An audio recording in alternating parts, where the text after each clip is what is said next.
Dear friends, അപ്പം നമ്മുടെ ഇന്നത്തെ റെസിപ്പി ഗീ റൈസാണ്, നെയ്ച്ചോറ്. അപ്പോൾ നമുക്ക് എങ്ങനെയാണ് ഗീ റൈസ് ഉണ്ടാക്കുന്നതെന്ന് നോക്കാം. അപ്പം ഞാനൊരു വലിയ കടായി അടുപ്പിൽ ചൂടാൻ വെച്ചിട്ടുണ്ട്. അപ്പോൾ കടായിയൊക്കെ ഒന്ന് ചൂടായ ശേഷം നമ്മളൊരു 3 സ്പൂൺ നെയ്യ് ഒഴിച്ച് കൊടുത്തിട്ടുണ്ട്. അതിലോട്ട് നമ്മൾ പട്ട, ഗ്രാമ്പു, ഏലക്ക ഉള്ള ഒരു 10 രൂപേൻ്റെ പാക്കറ്റാണ് ഇട്ടേക്കുന്നത്. അപ്പോൾ നമുക്ക് ചെറുതായിട്ട് അതൊന്ന് ചൂടാക്കി എടുക്കാം. ഇനി നമുക്കതിലോട്ട് ഇഞ്ചി, വെളുത്തുള്ളി, പച്ചമുളകും കൂടെ ചതച്ചാണ് ഇടുന്നത്.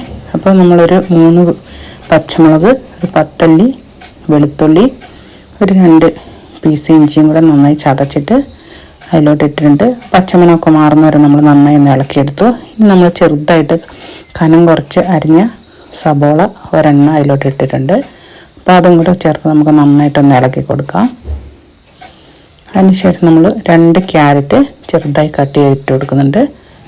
പിന്നെ ഞാൻ അതിലോട്ട് ഒരു 2 സ്പൂൺ വെളിച്ചെണ്ണയും കൂടെ ഒഴിച്ച് കൊടുത്ത ശേഷം നന്നായിട്ടൊന്ന് മിക്സ് ചെയ്ത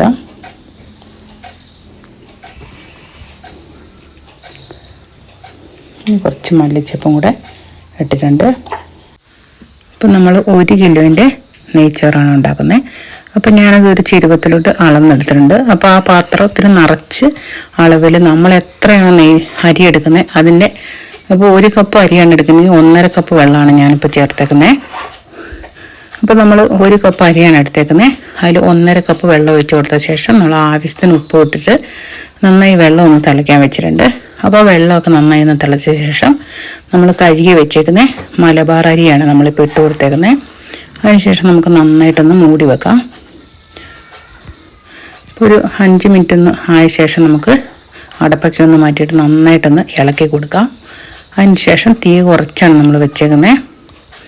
തീ കുറച്ച് വെച്ച് നമ്മളൊരു 10-15 മിനിറ്റ് ഒന്ന് വേവിച്ചെടുക്കണം.